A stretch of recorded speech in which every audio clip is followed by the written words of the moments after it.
एक उदाहरण देके हमें समझाओ कि आप क्या चाहती हैं और आपके माँ बाप क्या चाहते हैं। उदाहरण जैसे जी, जैसे मैंने कोई बात कही कि जैसे पुरानी कोई सोच है या पुरानी कोई प्रथा है। क्या?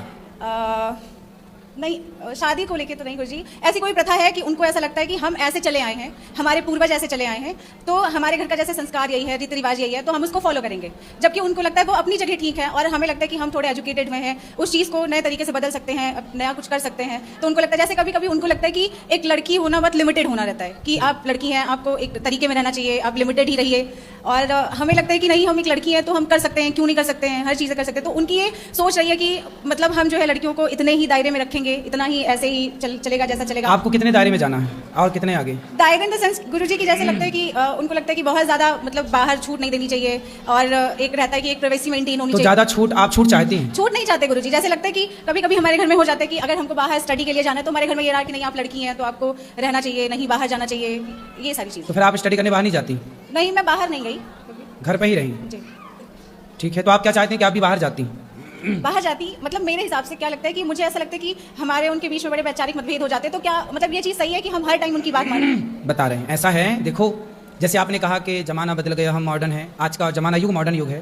लेकिन देखो पुराने ज़माने में ना, पुराने ज़माने की जो दादियाँ होती थी, पुराने ज़माने की जो महिलाएं होती थी, वो गाय का गोबर उठाती थी। तो गाय का गोबर उठाती थी तो लोग कहते थे तो गंवार हैं। और आज की आप जैसी पढ़ी लिखी जनरेशन जो है ना, वो कुत्ते की पॉटी उठा रही है और कह रही है हम मॉडर्न हैं। तो गाय के गोबर से कुत्ते की पॉटी तक पहुंच गए। गाय का गोबर उठाएं तो गंवार कहलाती थी, और कुत्ते की पॉटी उठा रही हैं तो मॉडर्न कहला रही हैं। गाय के गोबर से उन्हें दुर्गंध आती है। अभी एक नेताजी ने भी बयान दिया कि गाय के गोबर में गौशालाओं से दुर्गंध आती है, गाय से उन्हें दुर्गंध आती है, जबकि बिल्ली की पॉटी की कॉफ़ी पीना उनके लिए बहुत मॉडर्न है ये। तो आपकी माँ कहती है बेटा वहाँ मत जाओ, वहाँ मत जाओ। बहुत ज़्यादा आपकी माँ ना बहुत समझदार है। अभी एक लड़की ने, आपने देखा मेरठ के अंदर, वो तो लड़की बहुत खुली दिल की थी, खुली दिमाग की थी, मॉडर्न थी, बोलो हाँ। लेकिन उस मॉडर्न लड़की ने अपने पति को काट काट के ड्रम के अंदर पैक कर दिया कि नहीं? ये आज़ादी है। आज़ादी ना पुरुषों को मिलनी चाहिए ज़रूरत से ज़्यादा, ना स्त्रियों को मिलनी चाहिए ज़रूरत से ज़्यादा। पतंग जो होती है ना, आकाश में उड़ती है, लेकिन वो पतंग एक धागे से बंधी रहती है। यदि वो धागा टूट जाए या कट जाए तो पतंग आकाश में जहाँ थी वहाँ रह सकेगी? गिर जाएगी। आप यदि बेटा सुरक्षित हो, सुखी हो, तो बस आपकी जो माँ बार बार आपको रोकती टोकती है, उसका रोकना टोकना ही आपको आगे बढ़ाने में सहयोग कर रही है। वो रोक टोक जरूरी है।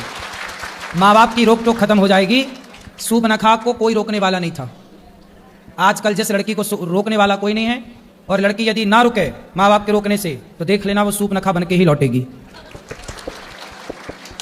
इसलिए बेटा रोक टोक जरूरी है। हाँ, अब बात करते हैं थोड़ी और।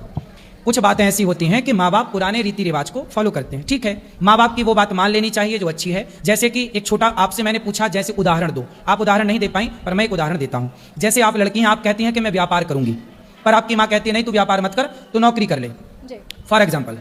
तो यहाँ पर माँ क्या चाहती है, बाप क्या चाहता है कि नौकरी करोगे तो सेफ है, जाना है आना है, टाइम से महीने की 1 तारीख में पैसा आ जाएगा। अब व्यापार करोगी तो भागना पड़ेगा, घूमना पड़ेगा, पसीना बहाना पड़ेगा, ज्यादा स्ट्रगल है।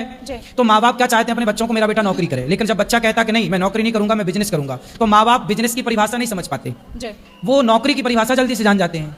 तो माँ बाप यहाँ पर इस बात के लिए गलत हो जाते हैं कि वो बच्चों को नौकरी करने के लिए पीछे पड़ जाते हैं, जबकि नौकरी नौकर है, बिजनेस मालिक है। जो बिजनेस करता है वो बड़ा होता है, जो नौकरी करता है वो छोटा होता है। तो आप यदि बिजनेस करना चाहती हैं और आपकी माँ यदि आपको नौकरी के लिए प्रेरित कर रही है, तो आपकी माँ तब गलत है, उस समय आप सही है। लेकिन आपकी पुरानी माँ कह रही है बेटा वहां मत जाओ, बेटा ये मत खाओ, इसका मतलब माँ सही है, आप वहां मत जाओ, वहां मत जाओ, इसलिए क्योंकि माँ जानती है कि लड़की वहां जाती है तो कैसी बन के आती है, क्योंकि उसे अनुभव है।